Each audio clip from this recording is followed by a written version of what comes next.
La verdad que para mí es algo muy valioso estar hoy y haber escuchado las presentaciones anteriores que me han parecido extraordinarias. Algunas cosas obviamente que se van a repetir acá. Yo estoy planteando esta presentación desde el punto de vista de las AgTech sostenibles, ¿sí? ¿Cuáles son las oportunidades y desafíos? A ver, este es mi desafío. ¿Sí? Y lo que quiero mencionar en primer parte es que ya también José Gové lo mostró un poco, el agro y la producción de alimentos siempre ha enfrentado desafíos que la tecnología los ha ayudado a no solamente a solucionar, sino a tener unos aumentos de producción y productividad gigantescos en el siglo XX, ¿sí? Pero en general todas esas innovaciones han venido de la mano de grandes empresas, de multinacionales, ¿sí? En cambio, la aceleración que estamos viendo en el siglo XXI tiene una característica clave, que es la atomización de quien produce estas innovaciones. Casi que podríamos hablar de los innovadores schumpeterianos, que son las startups.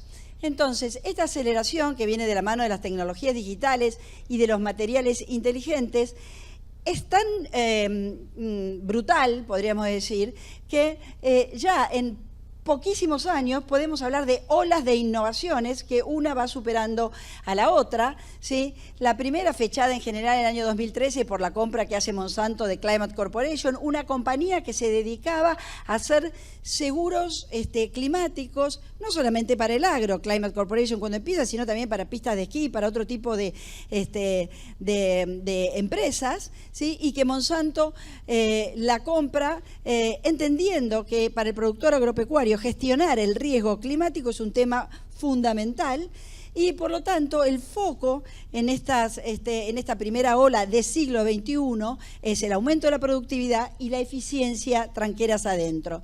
Pero al poco tiempo, ya en 2019, sí, tenemos la salida a bolsa de Beyond Meat. Recién también José comentó algunas cuantas cosas de esto, de que se trata de una startup que empieza produciendo carne a partir de vegetales y en este momento produce todo tipo de carnes vacunas, carne de cerdo, carnes de ave, salsas, etcétera, todo aquello que estábamos acostumbrados a salchichas, obviamente, a comer siendo producidas a partir de la ganadería, hoy producidas a partir, ¿sí? de vegetales. Bien, esto responde claramente a los cambios en los hábitos de consumo, que también lo han mencionado a lo largo de las anteriores presentaciones, cambios que además, o que no solamente vienen de la mano de ciertas modas de consumo, sino que hay una concientización del consumidor respecto a lo que come y cómo eso influye sobre su vida. Por lo tanto, no es una moda, ¿sí? Sino que son realmente nuevos hábitos de consumo. Y por otro lado, en esta segunda ola también tenemos un conjunto de startups que se dedican a mejorar ya tranqueras afuera, ¿sí? Lo que es la logística y lo que es la comercialización, ¿sí? En la cadena agroalimentaria. Y en tercer lugar, ya anteayer, durante la pandemia, ¿sí? El foco que aparece como cuestión importante a resolver es la trazabilidad y la seguridad alimentaria, ¿sí? Ustedes todos habrán visto cómo se corta el comercio y se armó un fárrago tremebundo porque los productos no salían de los puertos o no llegaban a tiempo a otras partes y por lo tanto el mundo se empieza a preguntar si no deberíamos empezar a producir nuestros propios alimentos y nuestros propios productos y depender menos de lo que era antes una globalización tomada como norma.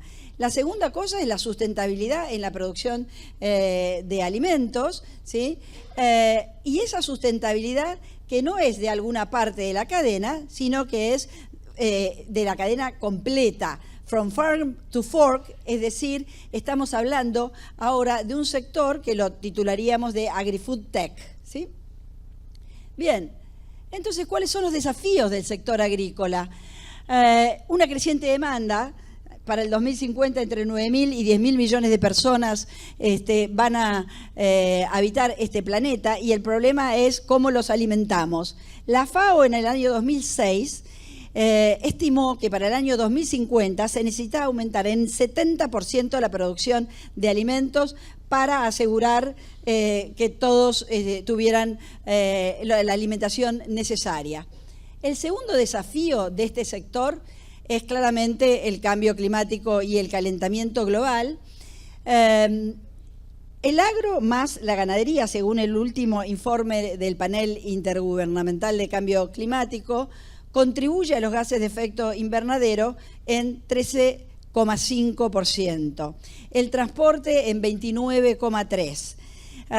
Los productos de la cadena agroalimentaria, obviamente, se transportan, por lo tanto, la contribución, de alguna manera, al daño climático de la producción de alimentos no es menor y es algo importante que tenemos que tener en cuenta desde anteayer, no hacia el futuro solamente.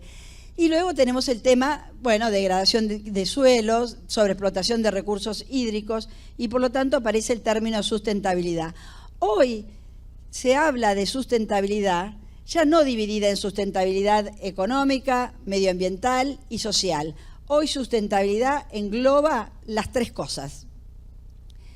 Recursos naturales limitados, también este informe que les decía, ¿sí?, sitúa la utilización de la tierra para producción de alimentos en un máximo por límite planetario en 15% del planeta, estamos en 13,5% más o menos.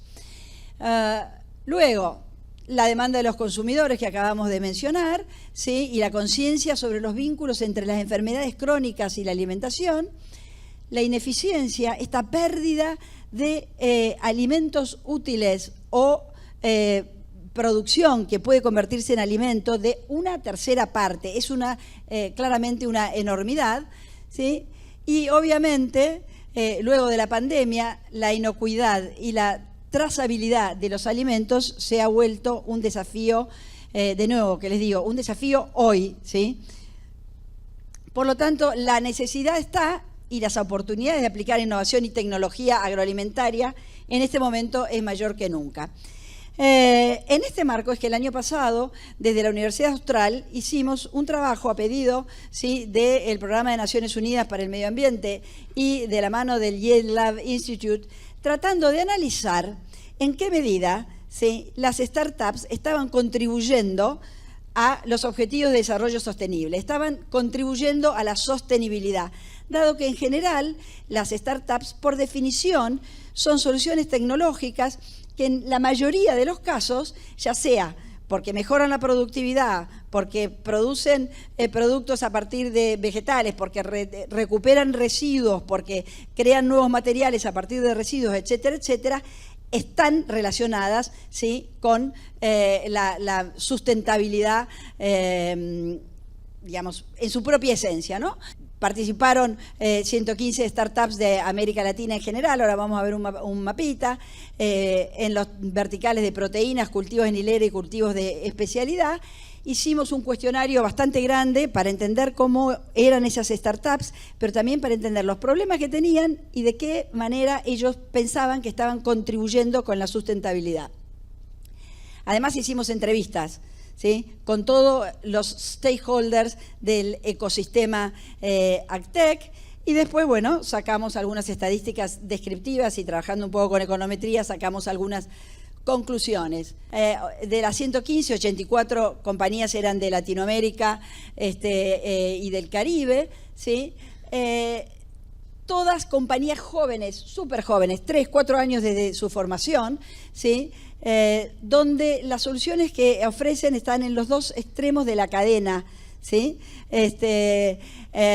Ya sea en producción primaria, en insumos, como en la disposición y reciclaje de residuos, donde hay un gran campo de acción para las startups, porque como decíamos recién, una tercera parte de lo que se produce a lo largo de la cadena se desperdicia. Es interesante ver quiénes ganaron, ¿sí? Esta compañía, Sabrpac, produce, para los que no lo conozcan, un sachetcito chiquitito así, que es degradable y compostable, que puesto en un envase de alimentos muy perecederos, como pueden ser hojas de lechuga o como pueden ser cerezas, permite al producto permanecer 2 semanas enteros en perfecto estado en los supermercados. Ucropit de Argentina, ¿sí? Una compañía que lo que hace es coordinar y combinar, digamos, al productor agropecuario con los grandes proveedores de insumos, ¿sí? Para poder registrar de forma creíble, utilizando blockchain, los eventos agrícolas de los productores y, por lo tanto, de esa manera tener un mayor seguimiento. Nosotros le dimos a elegir entre 8 objetivos de desarrollo sostenible, ¿sí? Y de esos eligieron fundamentalmente 4, que los tenemos acá, muy parejos, entre 18 y 16%, ¿sí? Algunos decían que contribuían a un solo objetivo, otras hasta 8, ¿sí? Lo cual nos dio ya una primera duda, y después vimos que las empresas no estaban traqueando lo que estaban haciendo, no estaban siguiendo cuál era su impacto en el medio ambiente. Creemos que probablemente eso se debe a que es todavía incipiente, ¿sí? El entendimiento de su rol en este sentido, y que por otro lado, ¿sí? No conocen de qué forma hacerlo. Lo que vimos como cuestión muy importante es que habitualmente a las startups se las, se las calificaba según lo claro y lo, y lo valioso que era su propuesta de negocios. Pero hoy en día importa tanto la propuesta de negocio como la claridad que tengan respecto a su contribución a la sustentabilidad. No importa a qué objetivo de desarrollo sostenible, pero sí que tengan claro, que puedan explicar con claridad a qué contribuyen estas startups.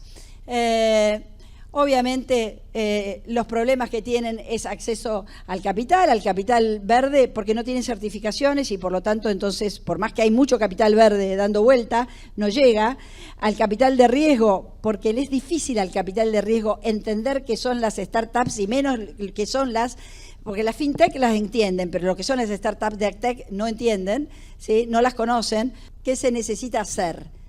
Necesitamos sensibilizar a los agricultores sobre el tema de cambio climático y capacitarlos en prácticas sostenibles. Necesitamos también que los productores agropecuarios entiendan cómo funcionan las startups y se animen a invertir en startups, porque el problema del financiamiento de las startups podría mejorar muchísimo si los mismos productores agropecuarios vieran en ellas oportunidades de inversión.